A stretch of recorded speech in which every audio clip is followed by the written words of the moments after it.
Isn't Christianity at its core the same as other religions? If you could put it in a pot and boil it down, wouldn't the remainder smell, look, and taste the same as Judaism, Islam, Buddhism, Hinduism, and the rest? What is religion? Just as we refer to our minds as being thoughts and ideas beyond the electrical impulses of our physical brain, the major religions propose that the human's true essence is their soul instead of their physical body. But just like our physical bodies, the soul also has needs, or it will starve.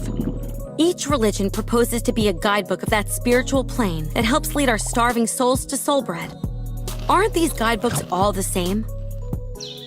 The historical Jesus of Nazareth told a story about a father, 2 sons, and a family business. It was custom that the sons would split the business when their father died. But the younger son said to his father, "I can't wait for you to die. Give me my money now."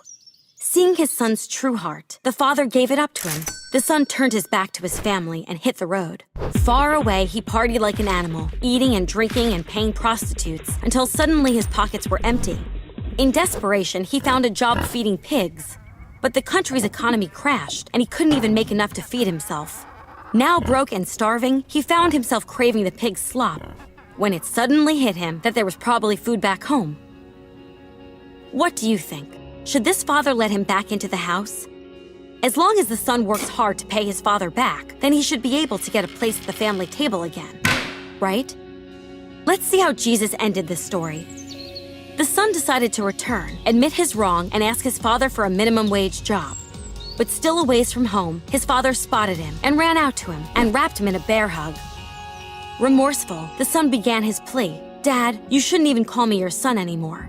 But the father put a fine robe on him and a ring with a family crest. He told his workers, "Get the best meat and prepare a welcome home feast, for this son of mine was dead and has come to life again. He was lost and has been found." Although Jesus told this as a story, he was actually presenting his view of the truth. In the story, the father represents God. So is Jesus seriously teaching that God forgives selfish gluttons before they've repaid their wrongs against him and others? Judaism teaches that one can atone for their wrongs by changing their behavior, praying, and doing good deeds. Islam says we can move towards paradise by performing the 5 pillars.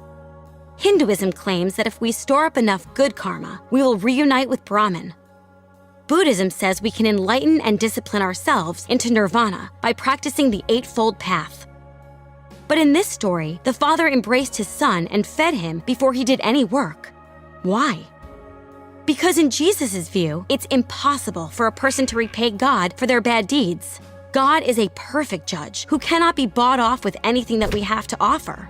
Jesus said that when we die, we will face God with all of our deeds laid out. None of us is completely morally perfect, and none of us will stand a chance of justifying ourselves. Then, is there hope for us? Jesus believed so, and staked his life on it. He claimed to be God in human form who came to pay our moral debt with his innocent life, so that if anyone truly believed and surrendered to him, they would receive a full pardon from God and the power to change how they live. Other religions teach that our own self-sacrifice can pay our debt, but Jesus taught that only God's own self-sacrifice can pay our debt.